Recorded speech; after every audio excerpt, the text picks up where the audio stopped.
터널을 계속 하다 보면 그 빛 한 줄기가 보이거든요. 너무너무 그렇게 반가울 수가 없어요. 여러분 하다못해 전주에 가면 이거 뭐죠? 레일바이크 있잖아요. 그거 한번 타보셨는지 모르겠지만 뭐 다른 곳에서도 마찬가지지만 그 짧은 터널 지나갈 때 쑥 들어갈 때 뭔가 좀 기분이 조금 약간 좀 가라앉죠. 그러다가 이제 딱 나오고 나면 그렇게 좋을 수가 없어요. 인생도 다 우리가 터널이 있는데 터널을 지금 지나가고 있다고 하면 이겨내시기 바랍니다. 그러니까 이겨냈을 때 그 다음에 나중에 이게 터널을 끝이 보이는 아주 가나다란 한 줄기 빛이 보이는데 그거 봤을 때 정말 그거 볼 때 뭐라 그럴까요? 아주 엄청난 힘이 그냥 막 솟아요. 그 희망이라는 거죠. 여러분 그게 터널은 반드시 들어가는 입구가 있으면 반드시 나오는 출구가 있다. 꼭 기억하시고 그것을 다 믿음으로 통과하시길 축복합니다. 자, 오늘은 성령 강림 주일입니다. 주님이 부활하시고 40일 동안에 세상에 계셨고 그리고 40일 뒤에 승천하신 다음에 제자들에게 너희는 딴 데 가지 말고 예루살렘에서 성령을 기다리라. 그래서 부활하시고 나서 50일째 승천하시고서 10일 동안 제자들이 마가의 다락방에서 온 힘을 다해서 기도하며 기다립니다. 그때에 50일 되는 해 오순절날 비로소 주님이 약속하신 대로 성령을 받게 되고 성령 강림이 바로 그날이 오늘입니다. 여러분 성령을 받기 위해서 제자들은 기도에 몰두했어요. 다른 일도 많이 있었겠지만 기도의 우선순위를 정했다는 거죠. 우리도 가정이든 직장이든 교회든 다 일을 해야 돼요. 어떤 일을 해야 돼요. 근데 그 일이 하나만 있는 게 아니에요. 몇 개씩 있어요. 그래서 그 일을 쫙 리스트를 해보고 가장 중요한 일부터 1번, 2번, 3번, 4번 매겨가지고 가장 중요한 일부터 하나씩 처리해 나가는 게 보통 상식적으로 다 그렇게 해요. 별로 중요하지 않은 일은 뒤로 좀 미루는 거죠. 그러면 신앙생활도 똑같다는 얘기예요. 신앙생활도 한 가지만 있는 게 아니라 여러 개가 있어요. 해야 할 일들이. 그럼 그것도 마찬가지로 우선순위를 매겨서 가장 중요한 것부터 먼저 해야 된다라고 하는 겁니다. 자, 그러면 오늘은 성령 강림주일을 맞아서 내가 어떤 것이 먼저 신앙생활에서 중요하고 우선순위로 삼아야 되는지 본문을 통해서 한번 살펴보고 여러분 이것이 여러분들에게 평생의 신앙으로 자리 잡게 되기를 주의 이름으로 축복합니다. 자, 첫 번째는요, 화목 생활이 우선순위가 되어야 됩니다. 사람이 이웃하고 살면서 원수를 맺고 살면 그것처럼 피곤하고 어려운 일이 아닐 수가 없어요. 그래서 사람이 원수 맺고 산다라고 하는 것은요, 가장 어리석은 사람이에요. 스스로를 목을 죄고 스스로를 파괴하는 일이거든요. 하나님이 뭐라고 그러셨냐면 원수 갚는 일은 나한테 있으니까 나에게 맡겨라 그랬어요. 그러니까 우리는요, 예수 믿는 사람들은 그러니까 원수 갚는 거는요, 내가 하면 안 돼요. 하나님의 해야 할 일을 내가 갖고 오는 거예요. 월권행위를 하는 거예요. 그러니까 하나님한테 도전하는 거예요. 그러니까 원수 갚는 거는요, 하나님한테 맡기고 그냥 하나님께 하나님 너 이런 일이 있었습니다. 하나님께 보고하고 하나님 처분해 주세요라고 기다리는 거예요. 기도하고 원수 갚아줄 줄로 믿고 기다리는 거예요. 나는 지금 막 하고 싶은데 하나님은 그게 아니라고 그냥 땡깡 놓을 필요 없어요. 그냥 하나님은 언젠가 하나님이 뜻과 계획이 다 있기 때문에. 그러니까 나는 원수 맺는 게 아니라 원수를 위해서 기도하고 또 안아주고 이런 그런 마음이 있어야 돼요. 여러분 오늘 본문에 보면요 무슨 말씀이 나오냐면 예물을 제단에 드리려다가 거기서 내 형제에게 원망 들을 만한 일이 있는 것이 생각나거든 예물을 제단 앞에 두고 먼저 가서 형제와 화목하고 그 후에 와서 예물을 드리라. 무슨 말이냐면요 지금 예배 드리러 왔어요. 그런데 예배 드리러 왔는데 형제한테 원망 들을 만한 일이 생각이 나요. 막 불협화음이 나서 싸우거나 다투거나, 이게 꼭 형제뿐만 아니라 우리 가족들도 마찬가지예요. 가족 포함해서 내 가까운 친지 또는 이웃들 다 포함되는 겁니다. 형제라고 해서 바로 내 형 동생이 아니라. 그런데 그런 일이 생각이 났어요. 그러면 예배드리지 말고 먼저, 예배도 중요하지만 예배보다 먼저 선행돼야 될 거, 우선순위가 화목이라는 거예요. 가서 화해하고 오라는 거예요. 지금 나 때문에 상처받아서 울고 있는데 그건 내 할 바 아니야 라고 해서 예배드리러 온다? 그럼 하나님이 그거를 기뻐하실 리가 없다는 얘기예요. 여러분, 우리 삶의 목적이 뭐예요? 하나님의 영광이잖아요. 하나님을 기쁘시게 하는 게 우리 삶의 최종 목적이고 가야 할 목표예요. 그런데 하나님이 기뻐하지 않는 일을 한다면은 우리가 왜 이 땅에 보내졌겠어요? 하나님의 영광을 위해서 쓰임받아야 되고 만들어졌기 때문에. 그렇다면 하나님이 기뻐하시는 일을 해야죠. 바로 그게, 예배도 중요하지만 그보다 먼저 싸우고 등 돌리고 원수 맺는 일이 있었으면 먼저 가서 화해하고 와서 예배 드리라는 거예요. 그렇게 해야 하나님이 기뻐 받으신다는 거예요. 그러니까 예배 드리러 올 때 한 주간에 뭔 일이 있을지는 주님만이 아시겠죠. 목사는 잘 몰라요. 여러분들이 얘기 안 해주면 잘 더 아실 거예요. 그러니까 예배 드리러 오늘 주일날 오실 때에 집안 식구끼리 싸운 일 있으면 화해하시고, 내 옆집 사람과 다퉜으면 손 벌리고 먼저 화해하시고, 저 사람이 잘못했으니까 저 사람이 먼저 나한테 와서 화해해야 돼, 뭐 이런 생각하지 마세요. 먼저 손 내미세요. 그 복음성가도 있잖아요. 먼저 손 내밀라고. 먼저 손 내밀고 화해하세요. 그리고 나서 주님 앞에 나와서 예배를 드리라는 거예요. 제물 드리라는 거예요. 여러분이 드리는 헌금, 그렇게 드리는 헌금은요, 하나님 기뻐받지 않는다는 얘기예요. 액수에 상관없이. 그러니까 화목이 먼저 우선순위가 되어서 화목한 생활을 해야 된다는 것이 오늘 본문의 말씀입니다. 이런 화목의 생활들이 되어서 하나님을 기쁘시게 하는 여러분 되시기를 주의 이름으로 축복합니다. 할렐루야. 자, 두 번째는요, 오늘 본문을 읽지는 않았지만 그 다음에 보면 6장 33절에 보면, 그런즉 너희는 먼저 그의 나라와 그의 의를 구하라. 그리하면 이 모든 것을 너희에게 더하시리라 라고 하는 말씀인데, 영적인 생활을 먼저 우선순위로 삼아야 됩니다.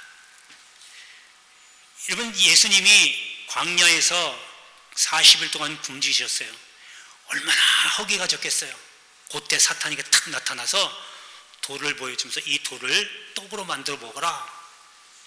그러니까 주님이 이때 말씀하십니다. 사람이 떡으로만 살 것이 아니요 하나님의 입으로 나오는 모든 말씀으로 살 것이니라. 맞지요? 할렐루야. 할렐루야. 이 말은 성경 구절은 다 웬만하면 다 알아요. 근데 어떻게 적용을 해야 될지를 몰라요. 이게 바로 사탄이가 너 물질 생활 해결해 라고 했을 때 주님은 물질도 필요하지만 더 중요한 거는 영적인 생활이야. 하나님 말씀 갖고 사는 생활이 더 중요한 거야 라고 사탄에게 얘기하는 거예요. 여러분, 우리가 의식주가 필요해요. 육신이 살아야 되니까. 하지만 우리 안에 내 영혼도 살아야 돼요. 영혼은 의식주 갖고 사는 게 아니에요. 하나님의 입으로 나오는 모든 말씀으로 사는 겁니다. 이게 말씀만 보고 듣고 가다, 그게 아니라 영적인 생활을 하라는 거예요. 그러니까 여러분, 보이지 않는 것에 더 집중해서 살라는 거예요. 말씀드렸듯이 보이는 것에 자꾸 먼저 집착하거든요. 내가 먼저 내 주머니에 뭐가 들어와야 되고, 이걸 내가 가져야 되고, 또 남에게 뺏기지 않아야 되고, 내가 다른 사람보다 더 월등히 뛰어야 되고, 이런 것들이 아닌 거예요. 이런 게 다 물질적이고 눈에 보이는 거예요. 근데 하나님은 성경 그 어디에도 너희 물질 구하라라고 하신 적이 단 한 번도 없어요. 오늘 특별히 주님께서 먼저라고 했어. first, 가장 먼저 해야 될 게 그의 나라와 그의 의, 영적인 생활을 구해라, 그겁니다. 그래서 내 감정이 기뻐하는 것을 어떻게 하면 기뻐할까? 어떻게 하면 감사하고, 어떻게 하면 만족해하고, 어떻게 하면 저 사람을 용서할 수 있고, 어떻게 하면 저 사람들을 다 내가 포용할 수 있을까라고 하는 것에 관심을 갖고 그것을 위해서 내가 애쓰라는 거예요. 이게 그의 나라와 의를 구하는 겁니다. 그의 나라 구해가지고 뭐 어디 전쟁해가지고 땅 뺏는 거 뭐 이런 얘기가 아니에요. 우리 몸에는 영혼육이 있잖아요. 그 영혼이 여러분들의 육신을 지배하기 때문에 영혼의 강건함이 영적 생활을 통해서 얻을 수 있는 겁니다. 여러분, 그래서 영적인 생활에 먼저 우선순위를 두고 생활하시길 바랍니다. 그러면 여러분들의 삶에 넉넉함, 만족함, 풍성함이 있게 될 줄로 믿습니다. 자, 마지막 세 번째는요, 덕을 세우는 생활에 우선순위를 둬야 됩니다. 여러분, 교회는요 공동체 생활입니다. 공동체 생활이기 때문에 유익이 있어야 되고 덕을 세워야 돼요. 바꿔 얘기하면 덕을 세워야 유익이 나온다는 거예요. 그러니까 공동체 생활은 자기 혼자만의 이익이 아니라 모두의 유익을 위해서 덕을 세우고 본이 되어야 유익을 얻을 수 있다라고 하는 이야기입니다. 오늘 본문에 나오지는 않지만 그 바로 다음에 7장 1절 2절 한번 제가 읽겠습니다. 비판을 받지 아니하려거든 비판하지 말라. 너희가 비판하는 그 비판으로 너희가 비판을 받을 것이요 너희가 헤아리는 그 헤아림으로 너희가 헤아림을 받을 것이니라. 아멘. 여기서 비판은요 건설적인 게 아니에요. 창조적인 게 아니라 파괴적이고 또 부정적인 거예요. 여러분, 이런 겁니다. 다른 사람의 티끌, 좀 하나 눈에 보이지 않는 이 티끌을 그걸 보고서 막 비판하는 거죠. 나무라고 책망하고 정죄하는 겁니다. 근데 정작 자신은 뭐예요? 들보가 있어요. 들보는 뭐냐면요, 쉽게 얘기하면 지금의 건축물 기둥이라고 보시면 돼요. 어마어마하게 크잖아요, 기둥이. 그 기둥이 자기에게도 자기 눈에 들어가 있는데도 그걸 못 보는 거예요. 자기에게 있는 들보, 그 기둥을 보지도 못하면서 남의 보이지 않는 많은 결점, 약점, 티끌, 이걸 찾아내서 그냥 집중적으로 공격하고 자꾸 넘어뜨리려고 하고 그런다는 얘기죠. 비판하지 말라는, 그거 하지 말라는 거예요. 그렇게 하면 나중에 자기가 오히려 더 비판을 받게 된다는 거예요. 정죄당한다는 거예요. 하나님의 나라는요 정확합니다. 세상에서는요 사람이 잘못하면 내가 너하고 가까운 사니까 요것만 해, 요것만 좀 봐줄게. 여러분, 절대 그런 거 없어요. 그래서 저는요 개인적으로 생각할 때 판사가 제일 어려운 직업인 것 같아요. 자기 양심에 따라서 판결해야 되잖아요. 내가 저 사람 안다고 원래 법정 10년은 때려야 되는데 내가 너하고 가까우니까 반만 해, 5년형 판결하면 이거 큰 변 나는 거예요. 그러니까 마음이 얼마나 아프겠어요. 여러분, 비판하지 말라고 하는 얘기가 바로 그겁니다. 남을 비판하려고 싶으면 자기 눈에 있는 티끌, 자기 눈에 있는 들보, 이런 걸 먼저 봐야 된다는 거예요. 그래서 주님이 그러셨잖아요. 가늠하다 걸린, 현장에서 걸린 여자에게 누가 죄가 없거든 저 여인을 향해서 돌을 던져라. 아무도 던지지 못하고 다 돌을 놓고 떠나갑니다. 왜요? 본인들이 죄가 있는 걸 알거든요. 우리도요 상대방을 비방하거나 뒷담화하거나 이렇게 하기 전에 나에게 결점과 약점이 있다라고 한다면 상대방을 향해서 그렇게 못합니다. 나도 문제가 있는 사람이기 때문에. 이걸 돌려 얘기하면 나도 죄가 있는 사람이기에 용서를 받았기 때문에 당신도 내가 용서해야 될 대상이다라고 하는 겁니다. 저 사람이 잘못이 있다고 그걸 갖고 싸잡아 들고 비판하고 정죄하지 말고 나도 저 사람처럼 죄가 있어서 주님께 용서받은 존재이기 때문에 당신도 용서받아야 할 존재고 내가 용서합니다라고 이렇게 돼야 돼요. 여러분, 비판하지 마십시오. 정죄하지 마십시오. 여러분, 그렇게 되면 신앙생활의 우선순위로 밀려버리면 영적인 생활에 밀려버리는 거예요. 그러니까 영적인 생활에 실패하는 거예요.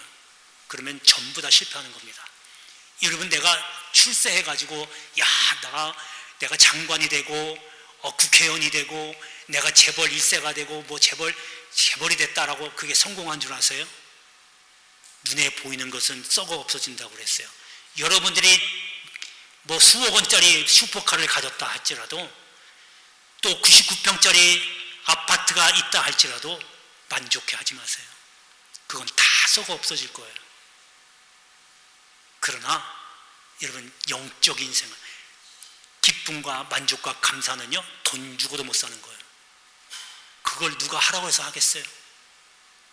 그걸 얻는 사람이 그게 바로 신앙생활 제대로 하는 사람이에요. 그걸 구하시길 바랍니다.